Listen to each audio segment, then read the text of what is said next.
अस्सलामुअलैकुम नाज़रीन, क्या हाल है? ठीक हो? खैरियत में? ठीक है अल्हम्दुलिल्लाह। ये सारा रोड बढ़ना पे मेमोरी रोड ने रख के कोट छुटा रोड तक उतना रोड बढ़ना पे गवर्नमेंट ऑफ पंजाब की तरफों भारी मशीनरी भी आ गई है। ये जरा कचरा करते पे नहीं रोड का दुआ मंगो यो बला ना थटन इन्हें को रिक्वेस्ट है कि जरा सही और एक नंबर काम करें मटेरियल एक नंबर आवे।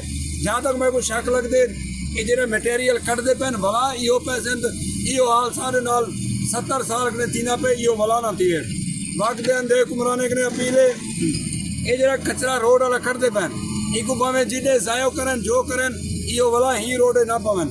अगर इन्हें भला रोड ही रोड पता है कचरा उनके बाद रोड खत्म थी वे थी इतना जरा कमीशन एजेंट माफिया है ना वो भत्ता खावन वास्ते यो कचरा भला पवे सन सारा जरा रोड बनना पे हुकूमत कने अपील है शफाफ सुथरा बेहतरीन रोड बनाया वञे।